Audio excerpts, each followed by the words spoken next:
boom, richest man in Babylon, right? It actually discusses that because it talks about how like the richest man in Babylon gave this guy some tips, and he told him, he's like, man, look, he's like, all right, save your money, save at least 10% of your money, but if you're gonna invest it in something that you know about, or somebody that you know knows what they're doing. Like if your homie is a chef, that's dope. If you wanted to invest in a restaurant, then that might be a smart play. But if your man's is a chef and he's talking about selling jewelry, like that's not the guy you want to invest in, because what does he know about jewelry? Like, where's his track record of knowledge about jewelry, right? So number one key, invest in what you know. And so I mean, the thing about it too is that, like, don't think you got to just stack your bread and invest because we're telling you. Like, stack your bread and educate yourself on potential investment vehicles, and once you feel like you have enough information, enough knowledge, and you trust in yourself,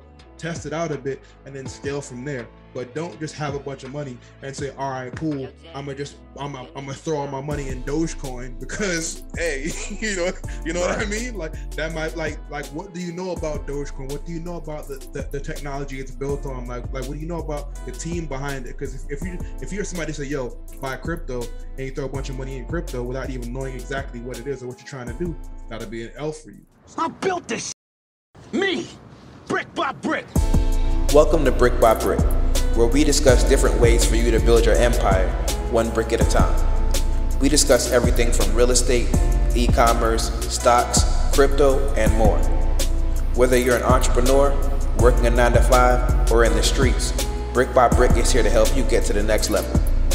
Let's go.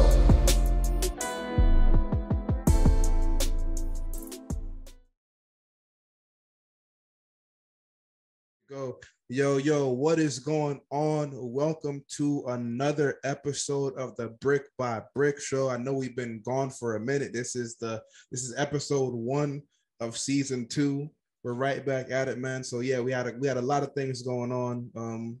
A whole bunch of updates to give y'all, a whole bunch of things to talk about, man. So yeah, but big bro, how you doing? How you feeling, man? Blessed, black, and highly favored, bro. Can't complain. Like, every day above ground's a blessing. So, kids happy, healthy. I don't got nothing to complain about. Exactly. And you know what? So I mean, I guess I could say the same thing now too. You know what I'm saying? Little man's happy and healthy doing this thing. For those of y'all who don't know, I hadn't been talking about it, I hadn't mentioned it, but I literally just had my first child. He's 5 weeks old. A cool little dude. Like we've been over here doing our parenting thing for a little minute, just kind of preparing to be parents. But yeah, man, little man was born on June 7th. Like 4 pounds, little dude, but now he's putting on. Actually, he was born early too, because I mean he wanted to come out and hang out with us. I mean, he couldn't wait. So yeah, man. But he's been putting on weight, growing real big, man, getting real strong. Bro, whenever I look at him, of course I see myself. But I see a lot of pops. I see you. I see Jeezy. Like, it's wild. Even like he kind of reminds me of Antoine when he was a baby too. Our nephew Antoine. So yeah, man. So it's been cool. It's been cool. Congrats. Appreciate that. Thank you, man. So with that, actually, you know what? It's funny because before we started recording, Lindsay came by and she was wearing like that baby harness you bought for us. Mm-hmm. And he fits perfect in there. So that was pretty cool to see. But yeah, man. So with that, because of course we're both fathers and we're family men, as Pimp C said by him and Bun B. So we're family men getting this paper. So this episode is going to be focused around fatherhood, and not even just fatherhood. I mean, in general, but also how you can invest with your family and your lineage in mind. Some good things to do, some good books to read, and we're gonna get to a whole bunch of conversations, man. So yeah, but even besides that, so you said you just closed on a Burr like yesterday, right? Yeah, right. Okay. It should have been closed a while ago, but Baltimore been slow with recording their deeds, so I had to hold it an extra 3 months. Oh wow! But I mean, we closed and everything went well, still made money. So, I mean, I ain't lose no money. So that's a lesson. Yeah. And we have a tenant in there, Section 8, paying us $1,800 a month. Nice. The mortgage, the new mortgage now is $851. So oh wow, you're making a stack. Almost like 949 if you're being exact. But yeah. Okay. See, all right. So I want to run it back a little bit. So I said that he had just finished a Burr deal, but that's assuming a lot of y'all know what Burr is. For those of y'all who don't know what Burr is, that's buy, renovate, rent, refinance, and is there another one? Yep. Repeat. Yeah, exactly. So do it all over again. So so essentially, like, that's our buy and hold strategy for real estate. So you just closed that deal. So I mean, that's super dope. And I mean, I think this is probably a perfect way to start the conversation too. So for one, your cash flowing 949, almost a stack. And for me, I feel like your goals are probably similar in this regard as well too. But for me, my big thing really is financial freedom, right? So people use that term a lot, but I don't think a lot of people understand what it actually means. So essentially what financial freedom is that when you own enough investments that are cash flowing you monthly to cover at least your bare minimum expenses. So that's your rent or your mortgage, that's your car payment, all those like major expenses that like stuff that you need to live. And then like once you hit that number, so let's say your car payment, mortgage, and all those main expenses will come up to like, let's say 2,500, right? If you do, let's say 2 more deals like Greg just did, that like you literally just hit your financial freedom number. Yeah, right. Like because your investments build on it. Yeah, exactly. And at that point in time, like once you hit that number, that means that literally you don't have to move a finger. You don't have to work to be bringing in that income to cover your expenses. So yeah, but the goal is, of course, I mean, once you hit that first number, then the next thing should be, all right, how can I invest more to bring in more bread to actually give me a lifestyle that I want? So one, I mean, just getting the base expenses knocked out, then you want to bring in, let's say you want to double that to 5 racks a month. Now you can probably travel a little bit. You can, you know what I'm saying, buy a little stuff here and there. You don't want to go crazy. Of course, you want to reinvest a lot of that money as well too. But like that's one of the main things that I'm focused on and Greg's focused on. And especially as a father, when we're talking about financial freedom, like it sounds cool. It's a very sexy term, but the fact of the matter is like that gives you more time to be a present father, to be a present husband, to be with your kids, be with your family, and actually just have that room to breathe, to think about, okay, what are some things that I can invest in? What are some financial risks that I can take or things that I can do to actually increase that income and stuff like that too. So that's very dope. Right. Congratulations, my brother. Thank you, my brother. And to kind of double down what you said, it's summer break. The kids are out of school. So, I mean, they're going to like summer camps here and there, but for the most part, like whatever they want to do, we can do. Like, you want to go to the pool today? You want to go to the zoo? Like what's the plan for the day? We get up, we have breakfast, we figure out a plan. Like it's oh, I got to go into the office and I'll see you at 5 o'clock. You're just kind of free to kind of move and do things you need to do. Yeah. So that's kind of the goal, especially being away from them. The goal coming back was, I'm not going to lose another minute. Like, let's figure this out. Let's see how we're going to do it. Let's set up a plan and let's, you know what I'm saying, execute.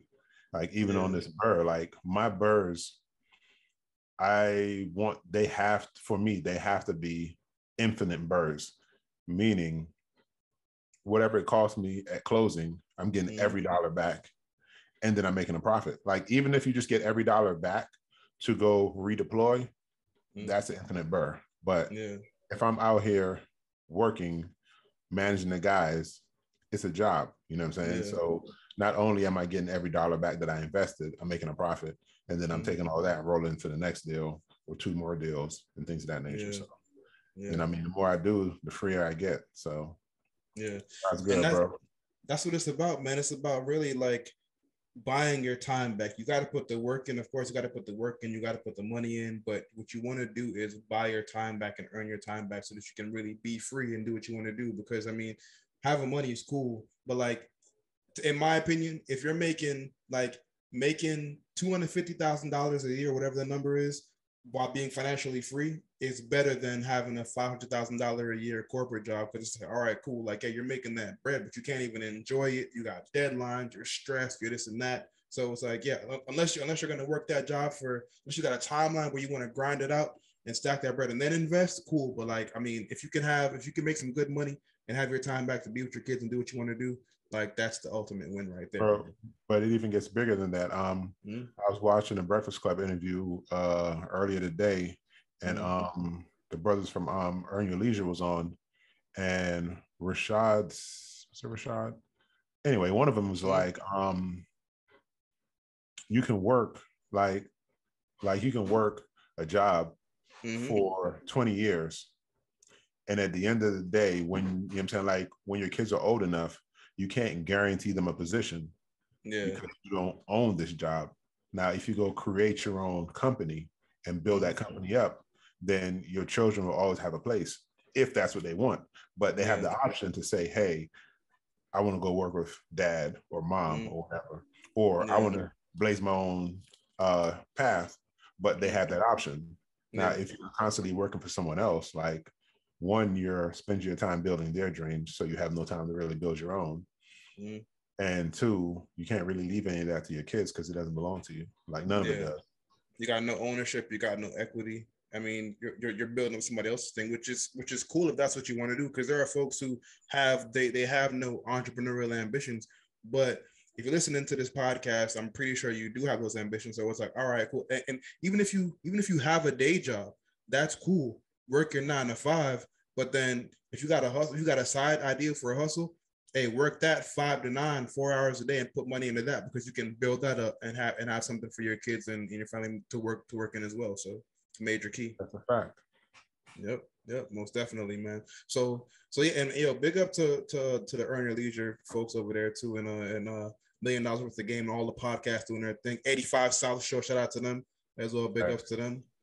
So yeah, so we kind of already got into the next topic, but like, so one, when you're investing, of course, to build your own financial freedom, but also too, if you want to be really forward thinking, what you want to be doing is investing for your kids, right? So one of the things that I like that I heard from the Bigger Podcast, the Bigger Pockets podcast years ago, Brandon Turner, like he like buys properties for his, like even before his daughter was born, he bought like a 4-unit for her, and like the cash flow from that property is all her money, right? So one, you're not just investing for yourself so that you can be free and do whatever you want to do. That's dope.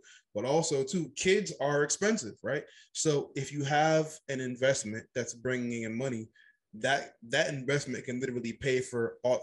If your kid needs some basketball gear because they're playing basketball, they need soccer equipment, they need field money for field trips, they need school supplies, they need food, diapers, clothes, whatever, because of course kids grow fast. Like when you invest that way, like your investment can literally that kid's investment can actually pay for their entire lifestyle, which is dope. And one of the things that I like too, RIP Young Dolph, but one of the reasons why I really respected Young Dolph, because even before I listened to his music, I remember him being in an interview and saying that every year on his son's birthday, he buys his son a real estate property. And that to me was fire, because it's like, yo, like one, you're giving your child ownership, giving them equity, and also they have cash flow to pay for whatever they want to do and live a fly little kid life. Like that's fire to me. So yeah, man. You know, it's funny. I did that for Logan and Grayson. The very first 2 properties I bought, the very first one I bought for Logan, and then the second one I bought for Grayson. And the money that come in from that really just takes care of them. And then as the years go by and the tenants are paying down the mortgage, plus the properties gain in value, when they're old enough, they'll have a little nest egg to do whatever they want to do, go to school, start their own business, whatever. And when I saw what Dolph was doing, I actually decided as of 2023, for both of their birthdays, I'm buying each of them a property every year for their birthday.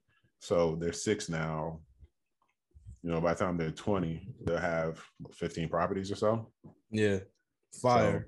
So, I mean, it's way better than we started out. So they'll actually have a really good leg up and understand, like, I had a conversation with them now about the difference between being rich and being wealthy, because I've been rich and I've been broke, and I've been rich, and I've been broke.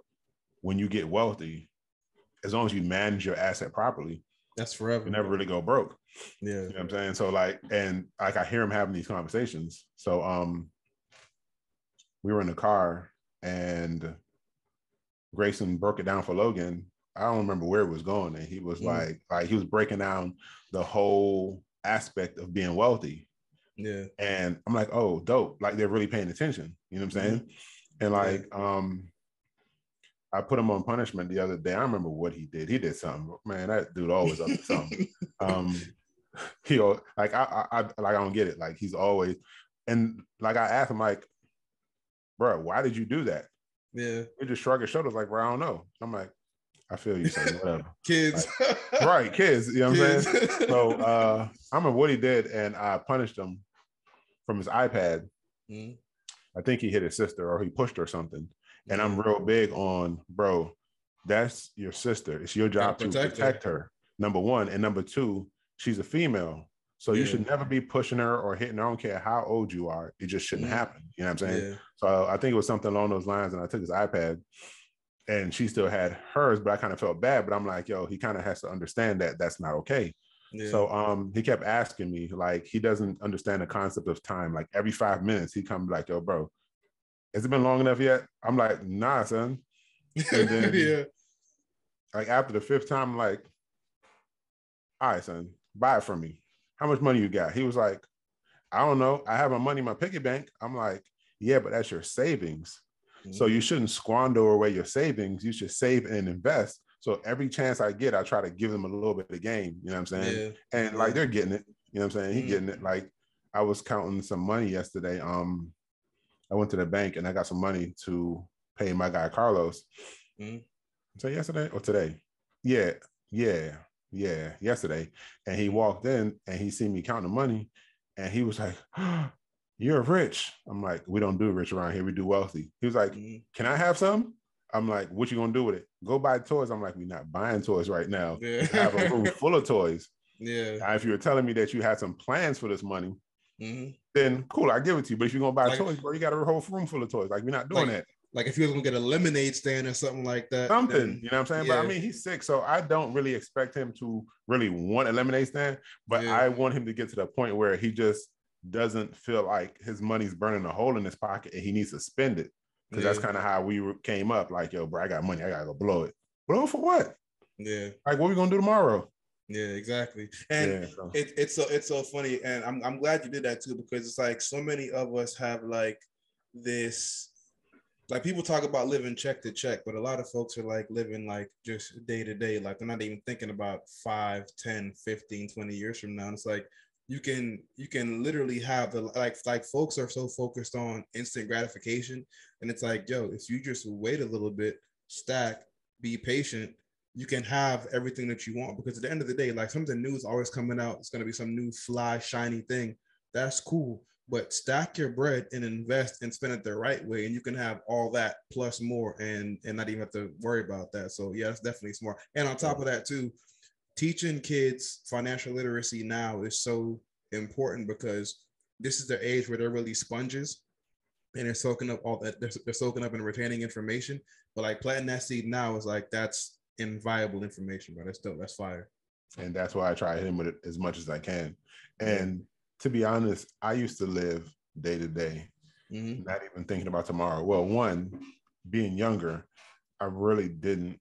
And I mean, being older now is kind of sad to say, but I didn't think I was going to see 21. So it just kind of was what it was. You know what I mean? And then after I passed that, I still wasn't really taking life serious as I should, because I wasn't really planning for the future. Like, but then I didn't know or understand investing because I had the money to invest.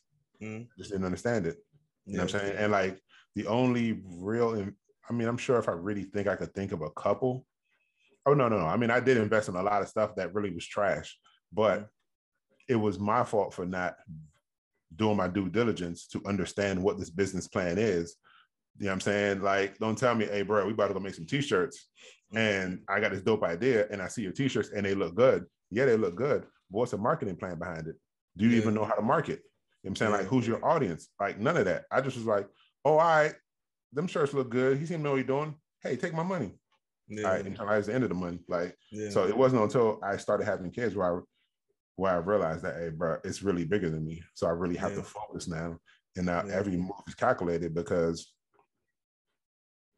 like they're depending on me. Whether they know it or not, they're depending on me. And I know it. So, you know, we kind of have to be really but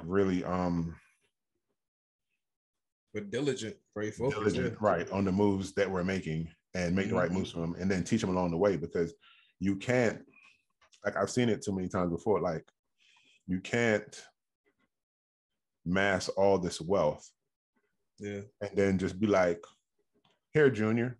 Because they'll squander it. And not even on purpose, because they don't understand. They don't know what to do. So like Envy, I love what he's doing with real estate, where his daughter is going to college like real estate focused, so that when she is done, she can like run the empire that he's building. That's dope.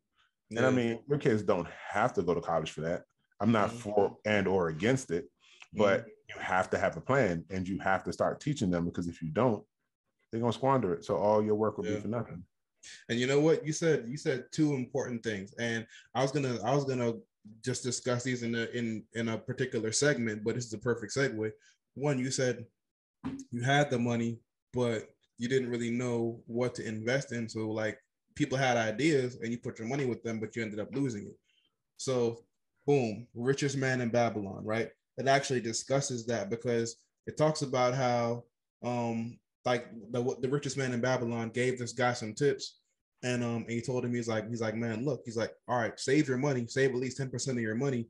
But if you're going to invest it in something that you know about, or somebody that you know knows what they're doing. Like if your homie is a chef, that's dope. If you wanted to invest in a restaurant, then that might be a smart play. But if your man's is a chef and he's talking about selling jewelry, like that's not the guy you want to invest in, because what does he know about jewelry? Like, where's his track record of knowledge about jewelry, right? So number one key, invest in what you know. And so, I mean, the thing about it too is that, like, don't think you got to just stack your bread and invest because we're telling you. Like, stack your bread and educate yourself on potential investment vehicles. And once you feel like you have enough information, enough knowledge, and you trust in yourself, test it out a bit and then scale from there. But don't just have a bunch of money and say, all right, cool, I'm gonna throw all my money in Dogecoin because, hey, you know what I mean? Like that might like what do you know about Dogecoin? What do you know about the technology it's built on? Like what do you know about the team behind it? Because if you're somebody say, yo,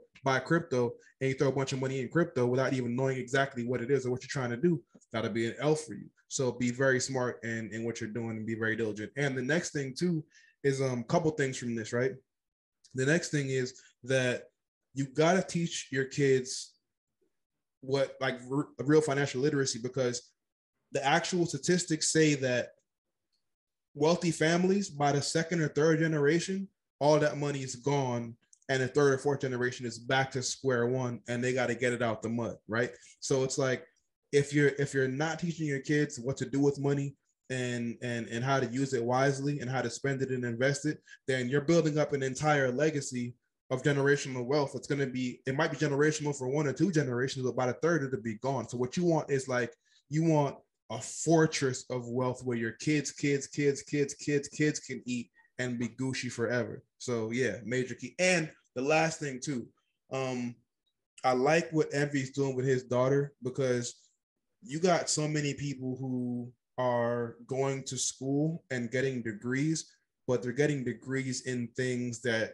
aren't necessarily practical or don't have a return on investment. It's like, hey, go to school if you want, but like understand that whatever you're going to school for, whatever you're getting a degree for, whatever you're going in student loan debt for, you should be able to make that money back within a couple of years, so that you know that like that was a wise investment. Like don't get $100,000 in student loan debt trying to do like, I don't know, I don't even want to play nobody's degree, but you know what degrees make money. Like it could be like the STEM degrees, like science, technology, engineering, mathematics, like those degrees make a lot of money. If it's not in that, you're almost kind of playing a gamble. So I love that I love that she's going to school and getting a degree in a field that her father's already successful in, because she can really carry the baton and keep things rolling. So 3 major keys for y'all right there, most definitely. Hey, bro, you know, it's crazy. When I read The Richest Man in Babylon, when I got to that part where he talk about saving and investing, because I'm like, remember he was like, bro saved up his money and then he invested it with a brick maker. Yeah. To go buy metal to build shields, but he makes bricks.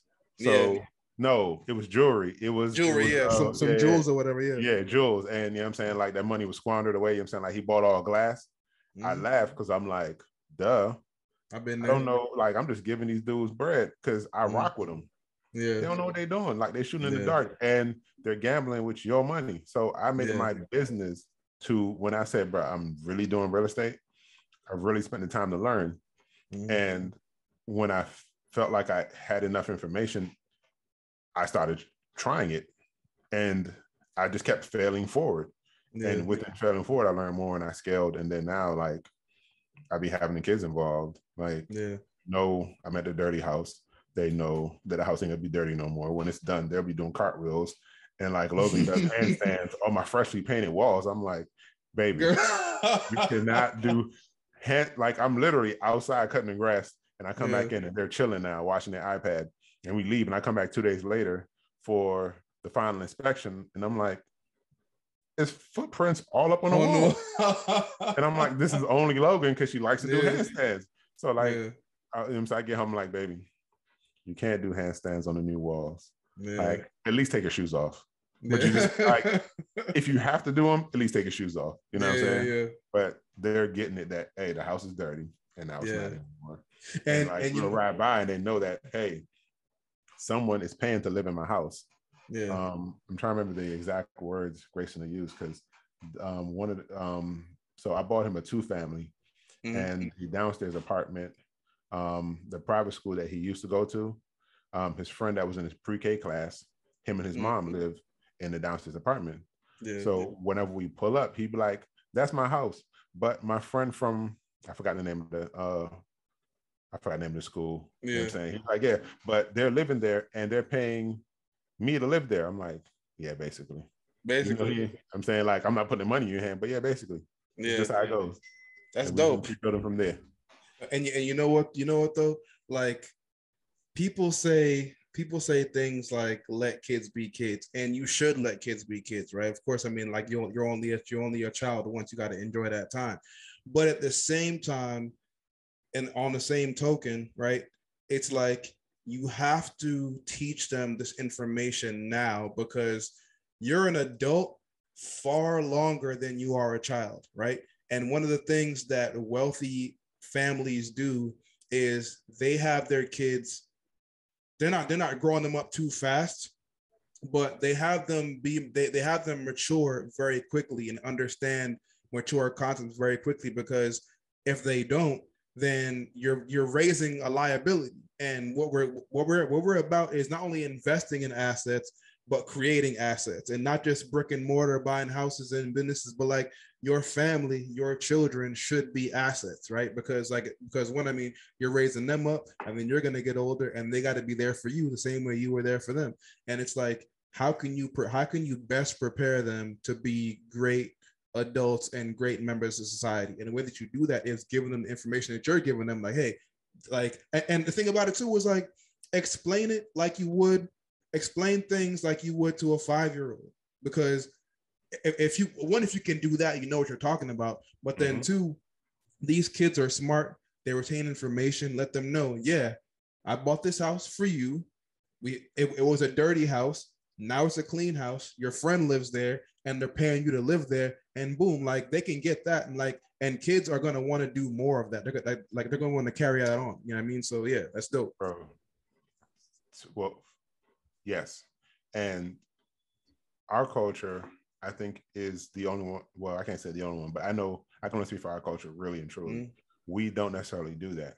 You know what I'm saying? Like, we're like, yo, let kids be kids. Yeah, but for how long? You know what I'm saying? Like, most other cultures, they have like their quinceañeras and things of that nature where, hey, you're an adult grown. You know what I'm saying? You're an adult. So it's time to start making some adult decisions.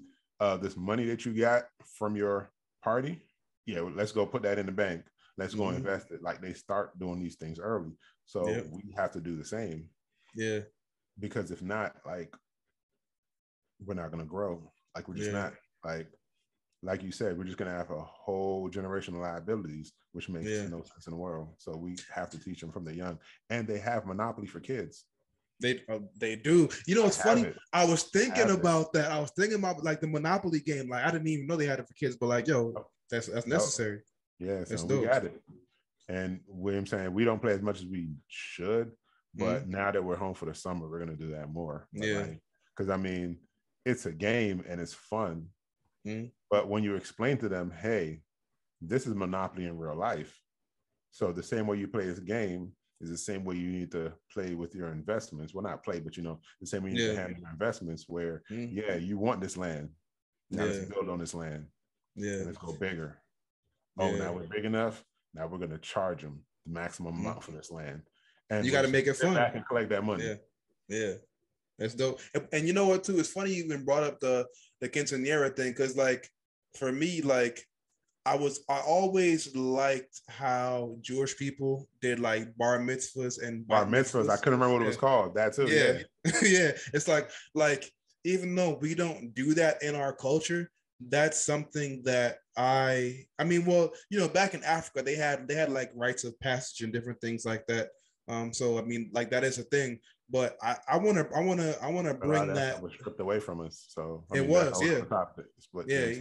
Yeah. But I want to bring that back, even if it's just for our family. Like, yo, when Grayson hit 13, like, yo, we got a party, but also like, I mean, this is kind of off topic, but on topic. It's like, yo, like, you got to like do something to like get to know that you've earned your manhood at this certain age, and you're going to get a bunch of bread, but also you're going to learn how to stack it, where to put it, what to do with it, and the whole nine. And I think that's super important, because it plants that seed that, hey, all right, cool. Like, now I've had my childhood phase, but now it's time for me to think a little bit different, think at a higher level, operate at a higher level, and do bigger things, man. So that's dope. That's fire, man. Yeah, I mean, we need to, because like, even if we're speaking on me, myself, I wasn't really thinking like an adult when I was adult. You know what I'm saying? Like when I was an adult, like I wasn't adulting, you know what I'm saying? Like I was 20, 21. And it wasn't until Pops passed away where I'm like, hey, bruh, it's on me now. You know what I'm saying? Like that's when I really started really thinking like a man. You know what I'm saying? Like I was still just running around, living my life, doing me, carefree. It is what it is. You know what I'm saying? Like it wasn't until that point where I'm like, all right, now I'm responsible for everybody. Like he's not here. So, and no one appointed me, just me being me. I'm like, bro, who else gonna do it?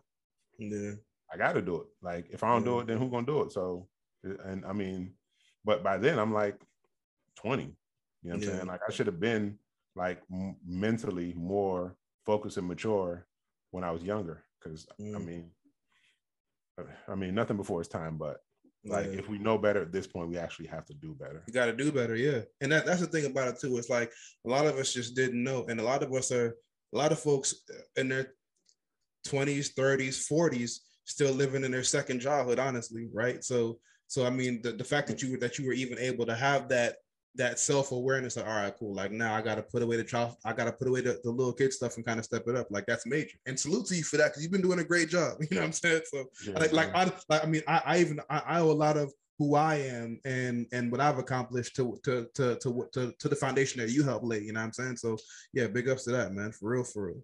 So yeah, man, most definitely. So all right, so we discussed investing, right, for the kids and buying property and all that for them, but one of the things that we were going to discuss was not putting their properties in their name, right? So so what's the deal behind that? I think we spoke about it a little bit before, but we have to start creating living trust and putting the properties in the living trust. The reason being is if you put it in your kid's name, example, say you buy a house for $200,000 and the property over time increases to $400,000 and you put it in your kid's name. Now they are responsible for that extra $200,000 in equity, and they have to pay taxes on it. You can go through probate courts and things of that nature. Like they have to spend money just to get that property. But if you put it in the living trust, they don't pay the taxes on those. You know what I'm saying? Yeah. Like the property transfers a lot.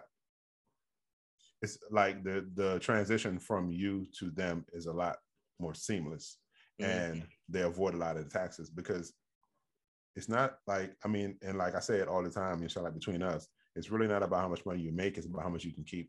You know what I'm saying? So if the system is designed for you to figure out how to keep your money, it's your job and your responsibility to figure out how to do that, even after you're gone. You know what I'm saying? Yeah. So if you figure out how to do it before you leave and you set things up properly, then when it transfers over to your children, they get those benefits. They save the money. Yep. But then you also teach that to them so that when they pass it on to the next generation, they can do the same thing process. You know what I'm saying? So yeah, that's kind of the way I think about it. And you know, one of the things I gotta there's like a book on it. I gotta find it, but I can't even remember it right now. But like we were discussing it before about how by the second and third generation, wealthy families end up losing all their money, right? But the Rockefeller, I believe it's the Rockefeller family, and I ain't talking about like Jay and Damon. I'm talking about like John Rockefeller. What he did to avoid that was like he put all his family's wealth into a trust, and he has like a financial manager like overseeing the whole thing. Like I don't know if it's a firm or whatever, but like they manage the entire family's estate so that no matter what, no matter how goofy one of the descendants may be, they're all going to always have money and be good. We should all follow that teaching. Now, let me give you what I can remember. I have to go back and study it again because it was so ill. So,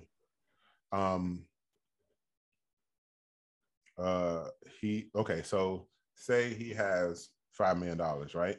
He puts it in a whole life insurance, but then he puts the life insurance into a living trust, right? No, a revocable trust, right? Yeah. So the $5 million's in there. He has $5 million worth of property, right? So he borrows the money. He borrows the $5 million from the life insurance. No, he sets up the trust where once he passes away, the life insurance. Okay, let's go back. $10 million. He has $5 million worth of real estate. He puts $10 million in a living trust. So when he passes away, the trust pays off the property, the $5 million in property, right? Yeah. And that goes to his kids. Then the other $5 million is invested into the S&P 500 for the next generation. Yeah, that's fine. In 21 years, when in 21 years, that 5 million turns to, and I'm just making numbers up, let's say it turns to 15 million, right? Half of that money is then given to his heirs, well, his kids' kids. Yeah. But the other half is reinvested to the S&P, into the S&P for 21 years. And then that goes from where we at 15, so 7.5 million, let's say $21 million, right? Half of that goes to those kids, and the other half back into S&P for 21 years. Yeah. But that's one way of continuously making sure that your next generation has money. And we can do it we can do it with as little as $250,000. Yeah. And just give your kids half of that money and put the other half into the S&P and let it grow for 21 years. They get half, another half goes back. In like 2 or 3 generations, it's like $10 or $15 million. Like I literally wrote it all out, and I completely forgot about it, or I'd have had the notes so I can give the exact numbers. But it's a real thing, and that's what he did to secure his family's future. Yeah, and that's always have money.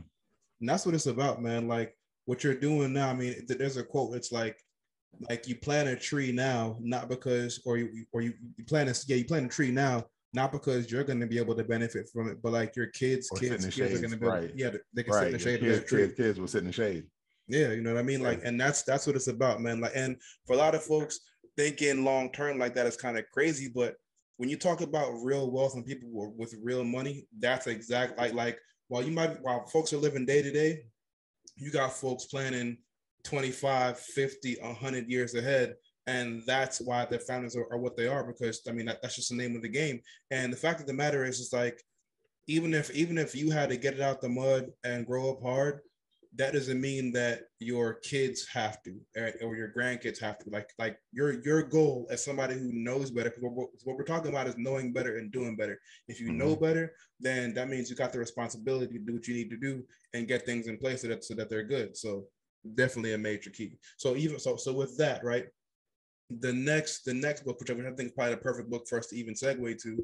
Everybody knows this book, Rich Dad, Poor Dad, right? Robert Kiyosaki. So I read that book maybe 3-4 years ago, and it really changed my outlook, because I was like, man, like there are ways that you can really build wealth for your family and just change your mindset. And one of the big things for me that I got from the book was like, so Robert Kiyosaki's dad, his dad was the poor dad, but he had a friend who was the rich dad. And one thing that he, like we kind of discussed it earlier, like you can work a job if you want, but you can't pass that wealth on. So if you actually build a business, like your kid can work in that business, you can have equity there, your grandkids can work in that business, or they could, I mean, whatever you want to do with it, like that provides a vehicle for them to actually get wealth and not have to work for anybody else, and keep the wealth in the family. But also when you're getting that wealth from that business, that's when you can invest it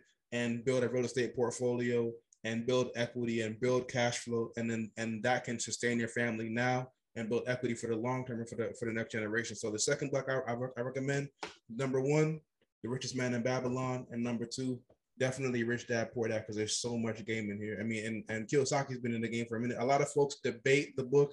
They say that it's probably fiction. There was no real Rich Dad. Who knows whether it's true or not? But I know that the principles that he outlines in here don't matter. Right. Yeah, because the principles are all real. Yeah, exactly. And so major. It's funny. I read both of those in 2018. I read Rich Dad, Poor Dad first, and then The Richest Man in Babylon. And I'm like, I'm playing, and I really and that's when I really got serious and got focused. Got to, man. So yeah, whether you're a father or you want to be a father, or if you're a mother, you're a parent, like no matter what it is, like read that book, because like there's so much game in there that people need to be reading and understanding about. So definitely recommend that. So yeah, man. So all right. So man, I feel but that's funny. That's what moms did, like unwillingly. Well, I wouldn't say unwillingly, but when mom started the nursing agency 37 years ago, somewhere around this time at this point. I'm lying. It's about 30 years, somewhere around there. And like that was my first and only job ever. And like I wasn't even thinking that, oh, my mom started a business, I'm gonna go work there, because I was kind of just living my life doing me. And I caught my first charge at a young age, and I was on probation. And it was like, yo, you gotta get a job. And I was like, man, you better go in the office and answer that phone. Like, what are you talking about? You know what I'm saying? Yeah. And then that just turned out into being pretty dope. Like, even to this day, I've still work and do stuff to help, not because I need to, because I want to. Because like all of my sisters work there. So I know that what I do helps everybody. So I don't have a problem doing it. I mean, that's I'm fire. not tied to it, but I enjoy doing it because I know that she built that. And then we're going to carry it on to the next generation. So, I mean, but if she didn't own it. Yeah. And it's funny. So I didn't even think about that through this whole conversation, but like that's literally a real life example of a family business, and everybody works there, and everybody's living great. We got beautiful kids, beautiful houses. You know what I mean? Like, and then those kids grow up there, and then some of them come and work there. Like, I mean, it's a real life example that hey, you can really do it. Like, it's not impossible because she did it. Yeah, that's dope. I'm saying, like, her kids, her grandkids, all work there. Yeah, and everybody's good. So like that's what it's about, man. Like literally, like building a business, and like I mean, and even before that, Moms was working before that, but she had the vision had the money stacked, invested it the right way, and literally, even, I mean, bro, even none of that, son. Like, had the vision, worked at a agency, and got. All right, bro. Let me show you how ill this is. Worked at the agency, right? Got fired from the agency over some BS. Started her own agency, right? Got to the point where in DC, the top agency was her agency, another agency, and the third was the agency she used to work for. Wow. Where her and the owner of the agency she used to work for became really good friends because now they're peers. Yeah. When that agency closed, she took on all of their patients and most of their employees. Crazy. Right. Wow. See, first of all, I love that story because one, I mean, this podcast is we're both fathers here, but like that's game from moms right there. You know what I'm saying? Like a real life living example. Like, bro, moms need to write a book or something because that's a great story for real. Yeah, I mean, her life was pretty dope, but yeah, bro, her to sit down and write a book, mom's dope, but she don't really like. I don't know. I don't really think she really like praise because she don't really talk about a lot of that stuff. But when you really think about it, a lot of that stuff is really dope. So like, it's dope. Yeah, it's legendary. Definitely it's legendary. Crazy. For real, man. So so one more book that I want to recommend, and we got a couple of things I want to get into as well. But one more book I want to recommend which is funny because I mean all of them have rich in the name. So we got Richest Man in Babylon. Then we got Rich Dad, Poor Dad. But of course, there's one everybody knows too from Napoleon Hill, Think and Grow Rich. Definitely and I like this book a lot because really it's about the mindset that you've got to have. I mean, of course, it's called Think and Grow Rich. It's like, but you can't even get to that point unless you have the right mindset about what you want to do with money, how to even put yourself in the right place, how to attract opportunities to get money. And the whole nine, right? So Napoleon Hill, like he was around back in like the early 1900s and was connected with a bunch of wealthy people. And essentially what he did was took a lot of notes from them as far as what he wanted to do and how to build wealth, and ended up becoming pretty wealthy himself. I believe, you know what I mean? So like, that's what it's about. Like I think one of the most important things is having, even if you're not wealthy now, having the mindset and having the vision of where you want to go and what you want to accomplish is a major key. Because like if you don't see it, then you can't achieve it, right? So that's definitely a major key right there, man. And like even in that book, like a lot of it is like you said, having the right thoughts and the right attitude. I was having breakfast this morning with at breakfast had a conversation with a friend of mine, and well, actually, two other people were talking. I just happened to be there, and like she said something. I'm like, yo, you can't really say that. No, actually, no. I was like, what's the strongest muscle in your body? And she was like perplexed, and she was like, I don't know. I was like, yo, your tongue. And I'm like really, it really is. But also, I mean, the Bible says it. Life and death is in the power of the tongue. Yep. So the things you say will come to pass. They're powerful, yeah. And like she was like, I think what she said was along the line is, I don't have the money, or if only I had the money. And I'm like, as simple as that is it's really not that simple, because if you keep saying that, that's what it's going to always be.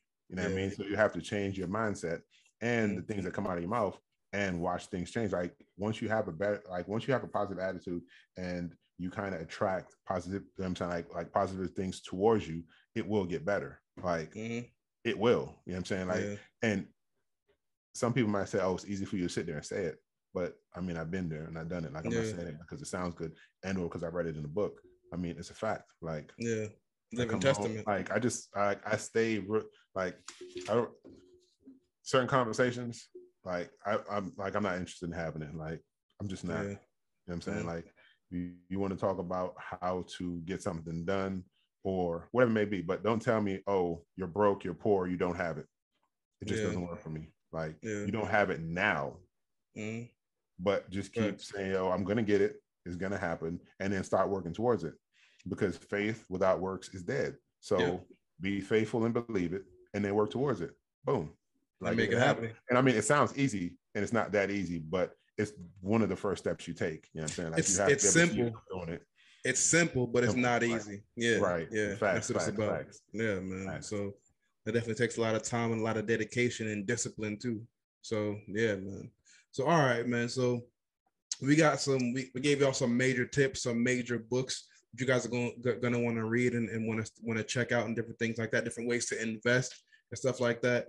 But I want to close it out with a couple other things, man. So on a lot of our shows, especially when we have guests, we discuss like our favorite rapper or our favorite album. But for this episode, because me being a new father, even before I was a dad, like there were like a lot of active fathers in the game, whether it be publicly entrepreneurs or athletes, entertainers, whatever. I'm like, you know what?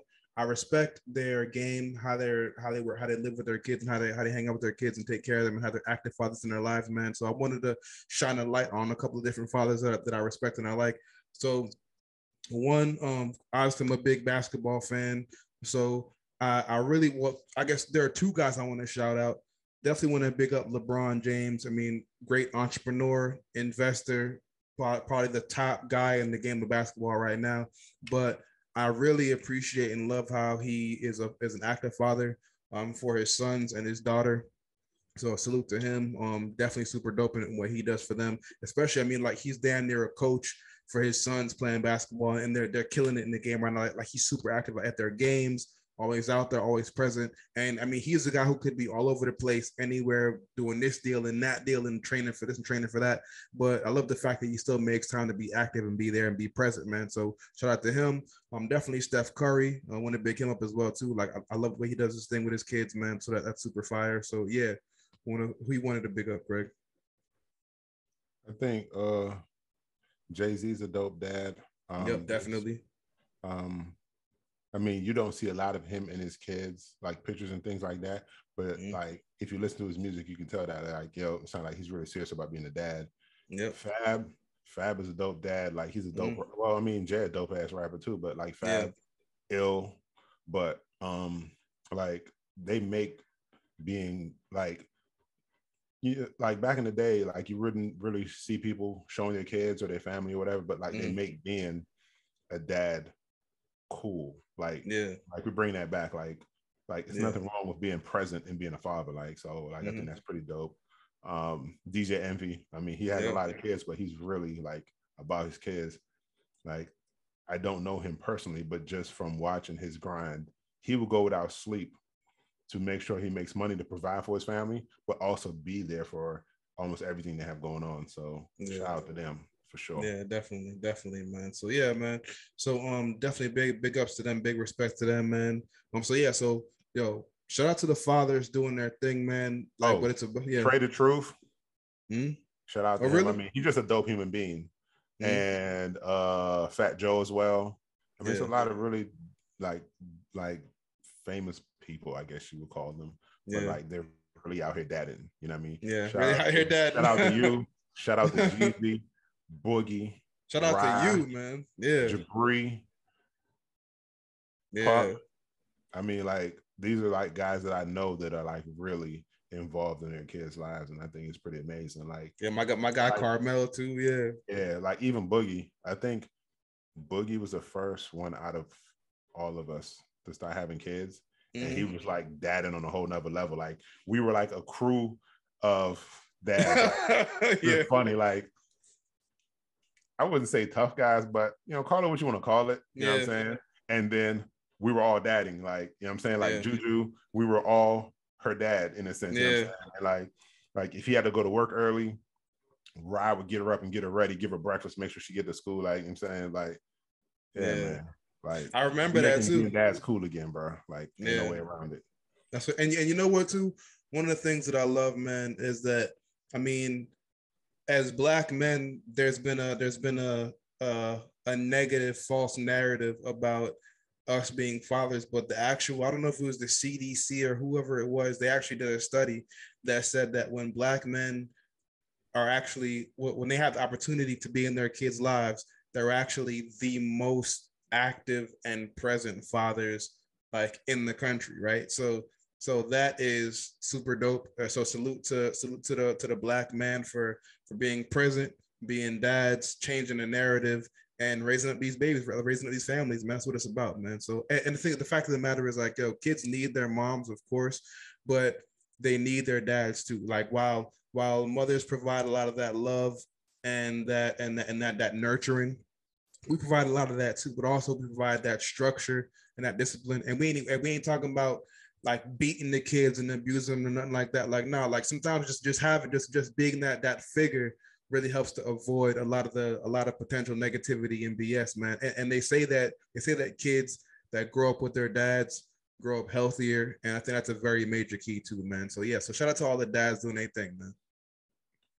I like I want to add to that, but shout out Dixon and Stretch as well. I am saying I don't forget my brothers, and I'm saying like I love y'all dudes, but you're absolutely right. And with raising a boy, right, we have to understand that they have feelings and emotions, just like the girls do. So we can't tell them, "Hey, stop crying and stop being soft." Nah, because like their feelings matter.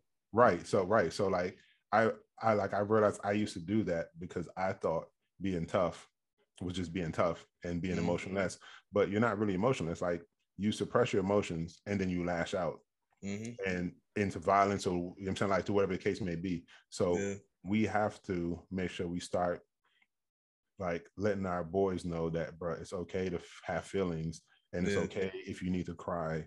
It's okay if you need somebody to talk to, bro. Like if you just need a hug, pull up on me, son. I got plenty of them for you. So like I make sure I do this now. Like I'm very aware of it now because before I really wasn't. I mean, like I used to baby Logan, and then I'll be a little tougher on Grayson, but he has feelings like she got feelings. So we have to make sure that we let them express themselves, because if they don't express themselves, they're gonna go to school and start punching kids in the face or get older and do worse things. Like I know guys that do a lot of violent things, and when I think about it, I'm like, oh, bro was just emotional. Like I would have this conversation amongst my peers, and I'm like, nah, like y'all tripping.